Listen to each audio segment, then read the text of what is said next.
This is Barry Zalma speaking for Claim School Incorporated's blog, Zalma on Insurance. Today we're going to examine why an incomplete aircraft is still an aircraft, and why a person injured by an aircraft fuselage arose out of the ownership, use of an airplane. Aircraft under repair, under any description, is still an aircraft. Just like Arose by any other name is still Arose.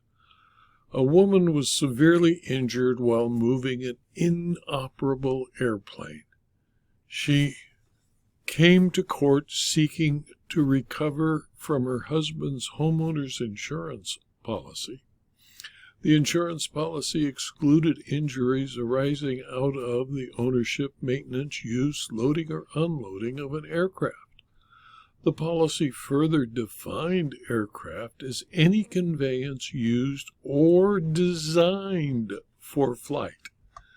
In Lisa Thompson versus United Services Automobile Association and Matthew Mrzena, the Supreme Court of Alaska on January 26, 2024, concluded its resolution of a dispute over the interpretation of the policy wording dealing with the use of an aircraft, claiming that the policy should cover her injury because, in her view, the aircraft became mere parts after her husband removed the wings, elevators, and tail rudder. The Superior Court disagreed, concluding that the fuselage was still an airplane, and that in any event her injuries arose from her husband's ownership of the aircraft. The court determined that her injuries were therefore not covered by the policy. This was because around 2011, Matthew Mrzena purchased a 1946 Piper PA-12 airplane. Mrzena stopped using the Piper in 2014 when it failed an annual inspection and was deemed no longer airworthy. Mrzena removed the wings, the tail rudder, and elevators from the fuselage, leaving the remainder of the fuselage and many other parts intact, including the wheeled landing gear, the propeller, the seats, the windows, and the engine.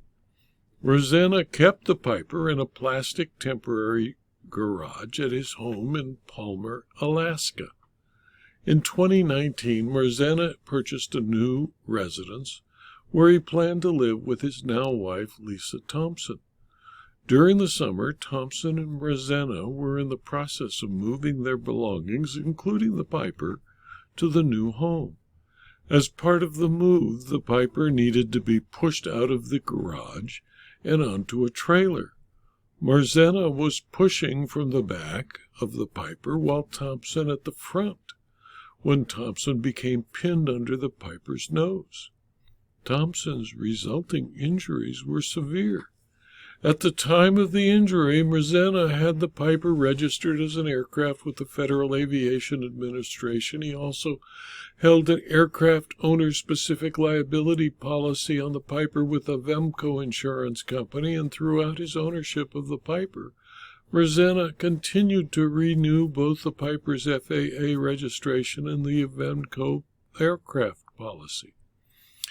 Interpreting USAA's aircraft exclusion pursuant to the reasonable expectations of the lay insured, the Supreme Court concluded that the policy's exclusion of coverage for injuries arising out of the ownership or maintenance of an aircraft applied to exclude coverage for Thompson's injuries.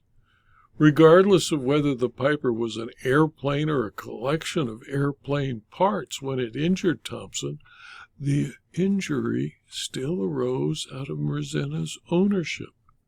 And since the policy excludes coverage for Thompson's bodily injuries because they arose out of Mrzena's ownership and maintenance of the Piper, then the court could not agree with the plaintiff's allegations.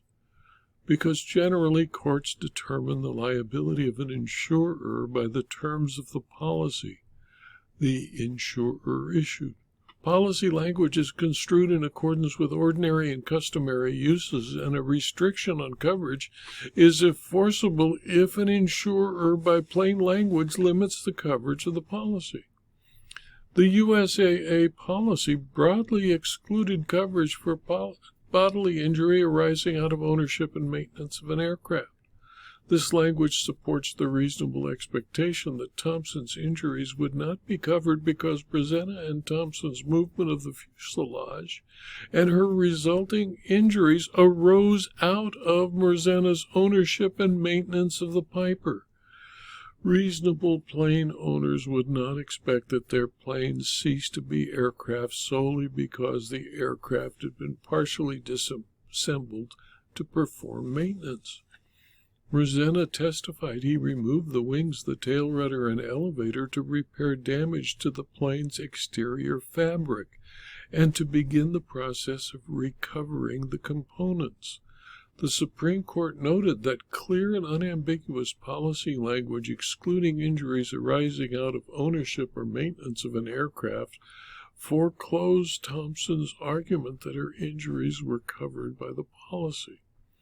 The Supreme Court concluded that a reasonable person interpreting the USAA's policy's language as broad exclusions for ownership, maintenance, and use would understand that the aircraft's exclusion was intended to create broad exclusions for incidents involving a homeowner's airplane. Thompson asserted that the Piper was not an actual aircraft and became mere aircraft parts at some point before her injury. The Supreme Court disagreed and concluded that it need not determine whether the Piper was an aircraft or mere parts at the time of Thompson's injuries, because it concluded that Thompson's injuries arose out of Mrzena's ownership and use of the Piper. In my opinion, common sense exists in the Alaska Supreme Court. An aircraft under repair is still an aircraft even if it cannot fly. The plaintiff was injured when she and her husband were moving the aircraft to a new home where they intended repairs could continue. Therefore, the plaintiff and her husband were involved in the ownership, maintenance, use of an aircraft, and the exclusion applies. This video was adapted from my blog, Zelma on Insurance, which is available free to anyone who clicks on the URL zelma.com/blog. You can subscribe to the blog, and if you do, you'll receive notice of all blog postings, usually 5, sometimes 6 a week, and access to the more than 4,700 blog postings. Please tell your friends and colleagues about the blog and the videos, and let them subscribe to the blog and the videos. And remember, they're free. Also, if you're interested in further detail about insurance, insurance claims, insurance law, and insurance fraud, for a very small fee, it would be worthwhile to subscribe to my Substack publication. Thank you for your attention.